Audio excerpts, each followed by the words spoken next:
It's time for Stars on Sports, a podcast radio show dedicated to sharing stories about our athletic program at Lansing Community College. LCC Athletics has a strong tradition. 23 national championship wins. Over 170 All-Americans. 19 MCCAA All-Sports trophies. Stars on Sports will introduce you to individuals that have contributed to our program's success and give you the backstory on what it takes to develop it. We'll also dive into and break down the topics and issues facing athletic departments across the nation and right here at LCC. This is Stars on Sports.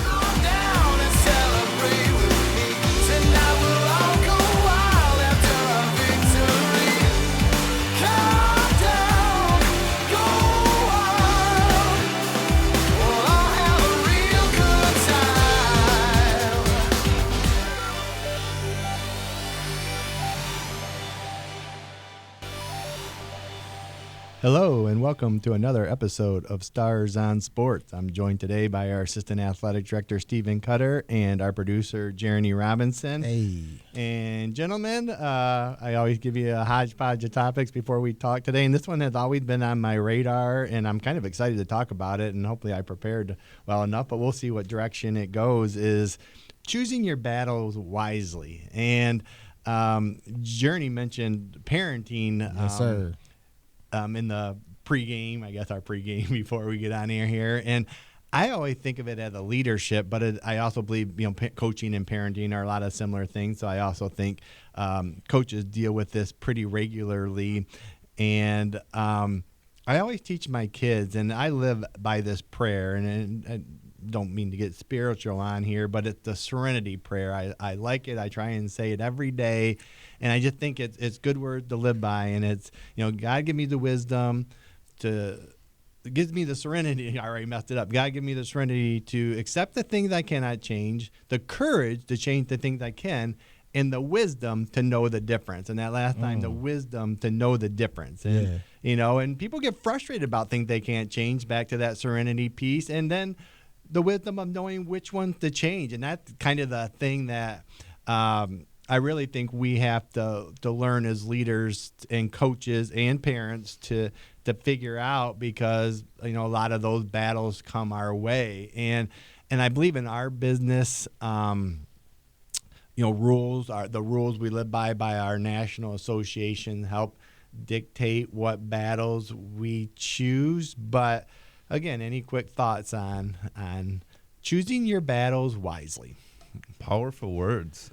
I believe that if you're going to fight all the battles that there are to be fought, that it's going to drain the energy and focus of what truly matters and what's truly important. I think in coaching, much lines with life, you have to understand the things that you should respond to and the things that you shouldn't respond to. And I think the best coaches, they've learned how to know where that line is and not fighting every battle, only take on the ones that are most important and have the biggest impact on the people that you're leading. Jereny, what do you think? When I hear you say that, I think about, do you feel like you have to have control over everything?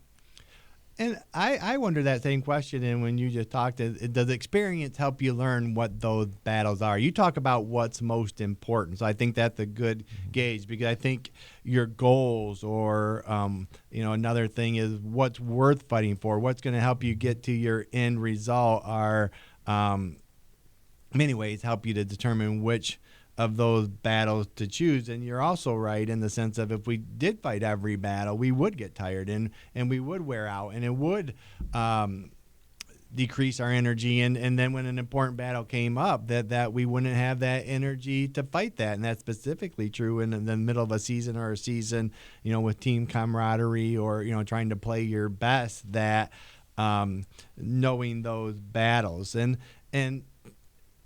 knowing which ones that, it's that wisdom of knowing which ones to escalate. Every kid is different. Even our own kids are different in how you handle them, and some might not think it's fair or not fair. I've shared before on this podcast before.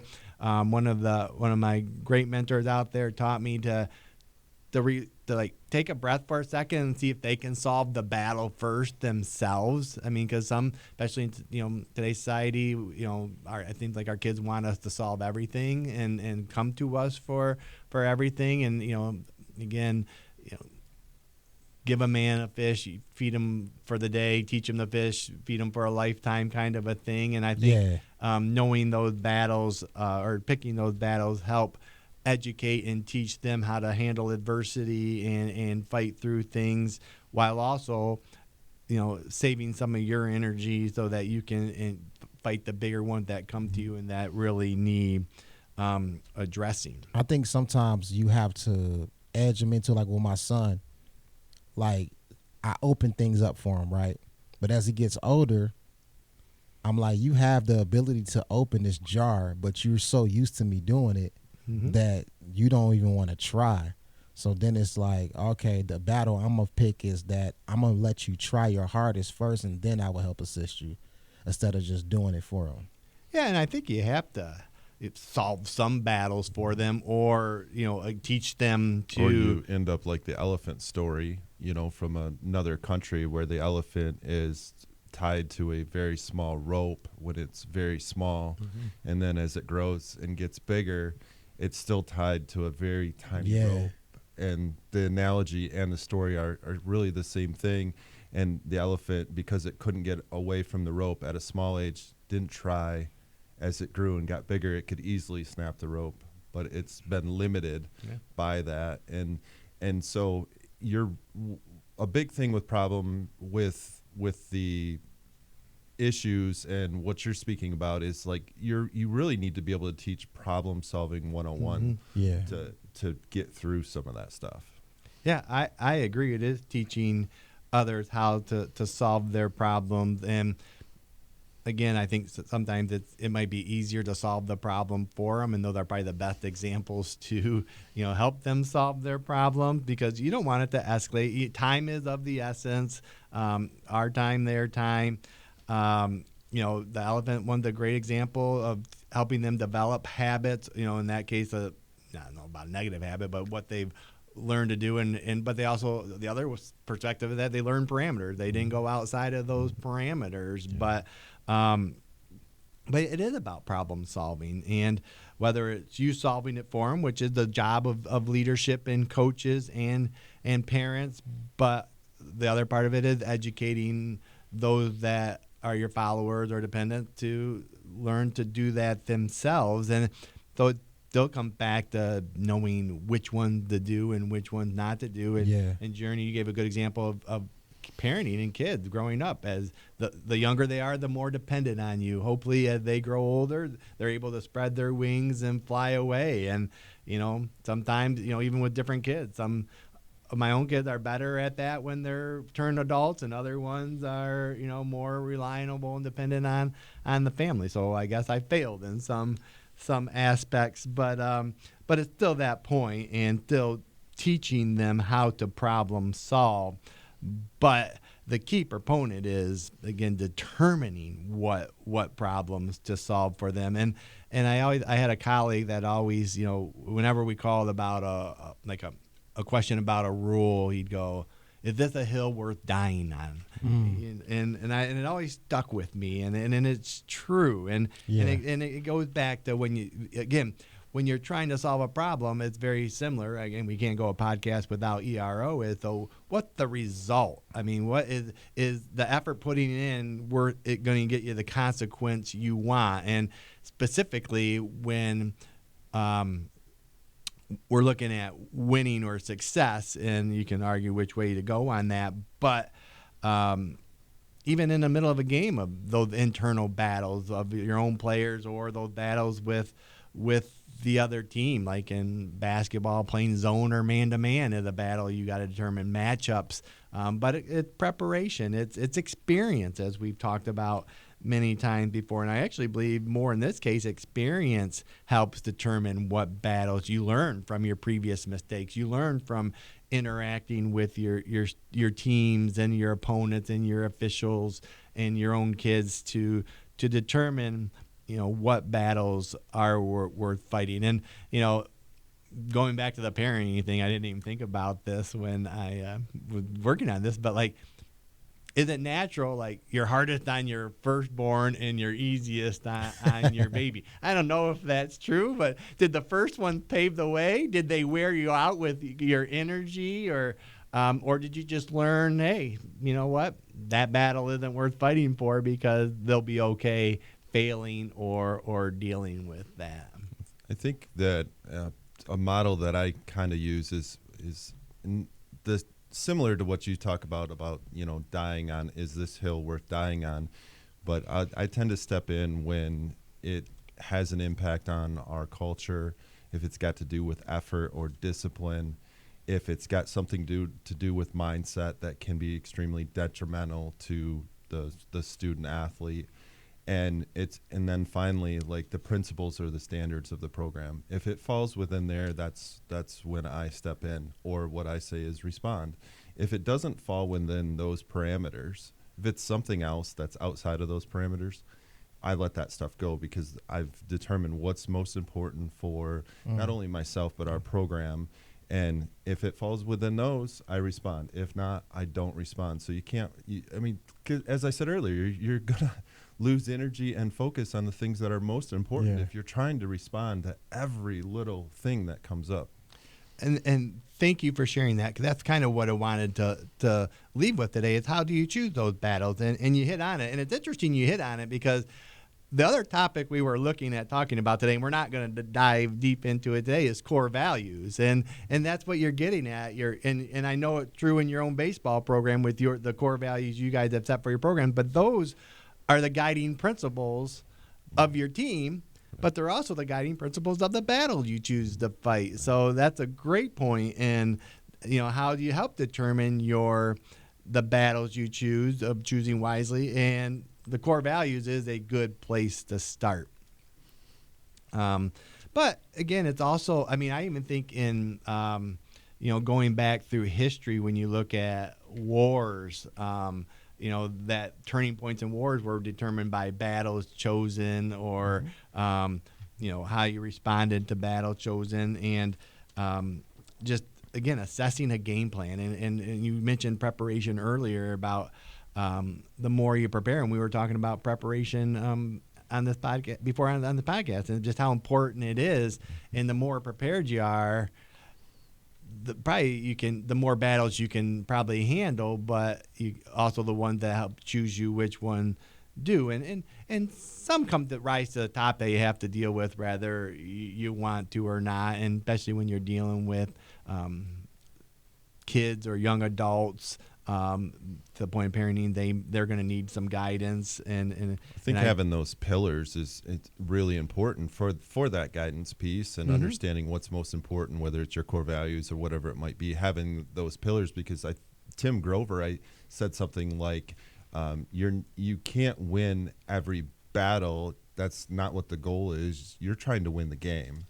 And so understand what the big picture is. And I think that you can say it over and over, and people kind of understand, like, you can't fight every battle, but then sometimes you get lost in all the little battles. So if you have those bumpers in the bowling alley, they're there for a reason, to kind of guide you through and keep you in the lane or on the tracks or whatever it might be, so that you don't get lost with the noise. There's a lot of noise out there, whether it's social media. There's noise everywhere, and you can get lost in it, and that's fighting a battle too. And sometimes you don't need to fight those battles, because it's taken away from whatever your purpose is supposed to be right now. And I think, go ahead. I know I was about to say, because I was thinking about what you was talking about, and I learned, like, especially as a coach, when you know the bigger picture that you're willing to battle against, you're able to be inconvenienced with that thing as well, for the greater good.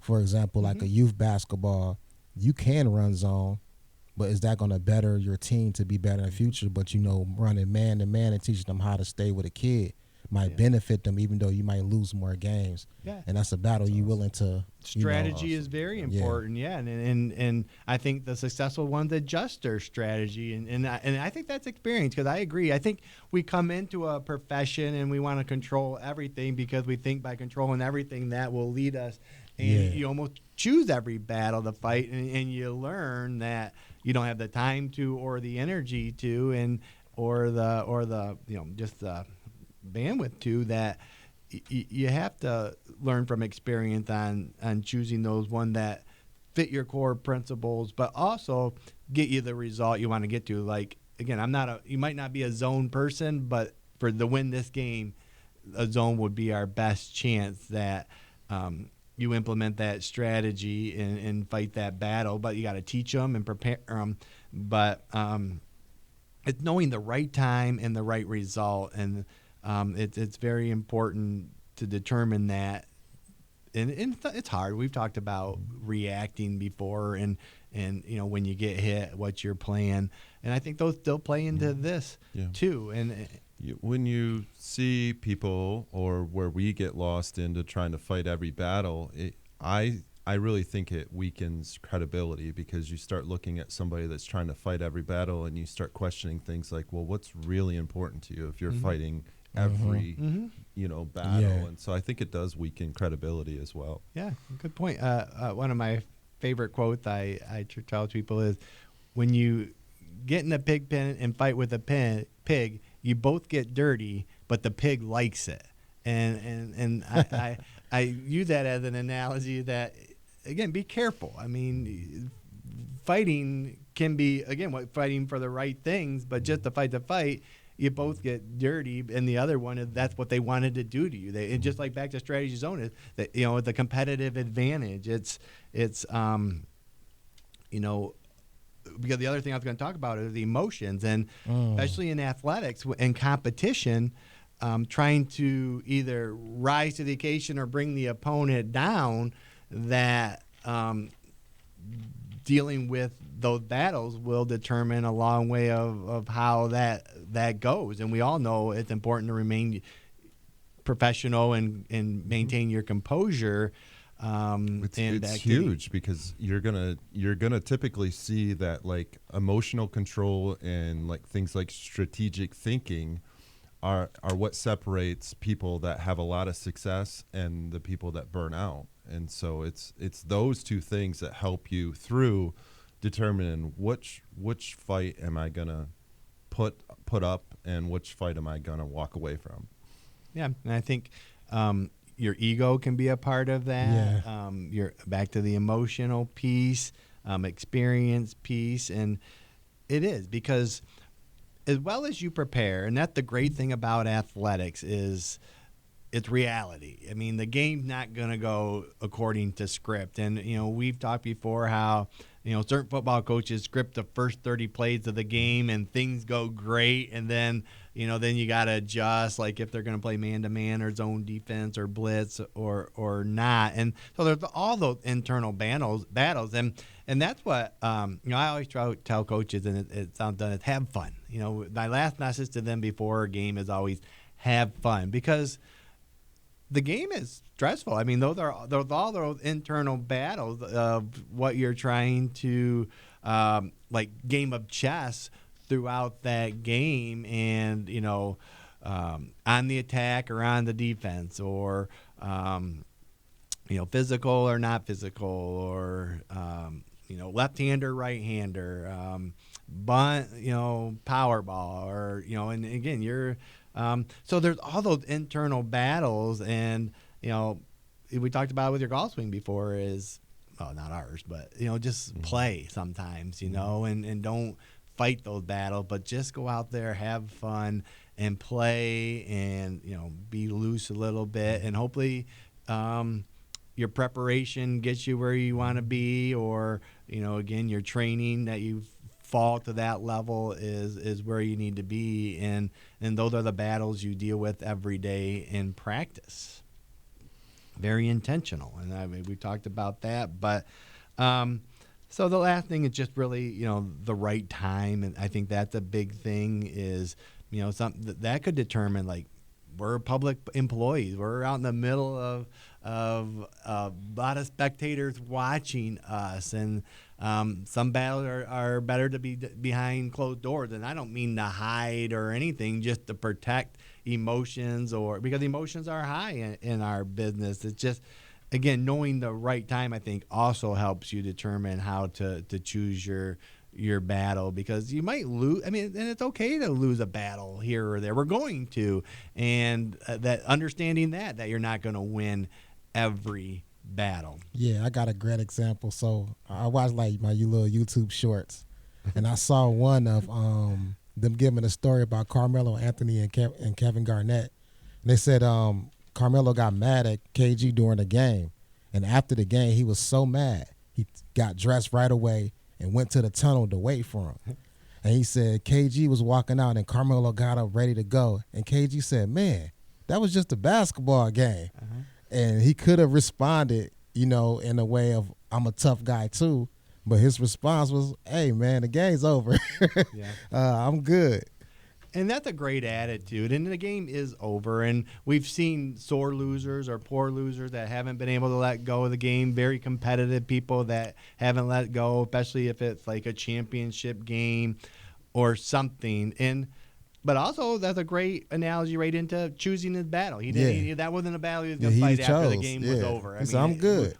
Hopefully we left everything out on the floor for that to happen. So again, I go back to that prayer that I try and live by every day. Most people, the quote is, "Choose your battles wisely," but serenity, courage, and wisdom. And if you use those things, I think you'll be a lot more successful in coaching, life, and parenting. So anything else real quick on choosing your battles? No, I think just like you said, in the workplace and anywhere else, like you talk about the pig pen analogy, some people want to argue. Yep. And Good you point. have to know those people and know that, hey, it's not worth that battle, because you're giving them the dirtiness that they want, and you don't even want that in your life. That's a great point, and I think that's very common in athletics, especially if you're losing or you need to try and find an advantage. And we see it, with crowds and such. But yeah, that is definitely, some people do want you to stoop to that level. I always say the high road is a lonely place, but it's where you can get things done. So that'll be a whole nother podcast. I agree. But talking about YouTube Short, I want to talk about that sometime this week. I'm not real familiar with YouTube Short. I learned more about it when TikTok was banned for a day or two in our country. But are you familiar with YouTube Short much? Okay, good. I don't feel the only one, but I'm gonna have to learn more, because I know like our kids in that do. So, in choosing your battle, a lot of dumb food questions here is our last one. I know not dumb. I already know Cutter's answer, but there was one little thing out there is, for the rest of your life, would you rather have, if you could only have pizza for breakfast or pancakes for dinner, what would it be? so easy. That's an easy pick. I knew it was easy for you. Nice supreme pizza. Yeah, I'll take it for breakfast. You pizza too? I can choose between sugar and bread, or a multitude of choices of sauce and pizza. So Yeah. So do you like pizza for breakfast? yeah, it's fire. Especially breakfast pizza. Yeah. Yeah, I'm about like pepperoni or supreme pizza. Yeah. I Do you could warm it up or you eat it cold? It doesn't matter. I could eat pizza all the time. Doesn't matter. I thought you could. Really, you could. Could. I don't. but Right. I could. Yeah. I knew you liked it. I have something called an air fryer, and it brings my pizza back alive. Yeah, And it's the air great. fryer has been a nice invention for Nice. that and cold French fries. Yep. Would you eat your pizza cold or warm in the morning? Like a supreme pizza, not a breakfast pizza. I probably, because I've been doing the air fryer thing, Mhm. it's just You warm it it up. spoiled me.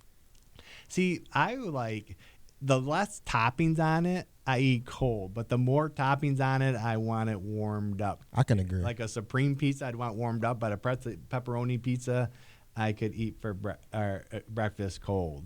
I like pancakes too. We have breakfast for dinner a lot in our family, So you don't in your family, Cutter? I don't think so. Okay. I've done it before. Yeah. It's cool. Okay.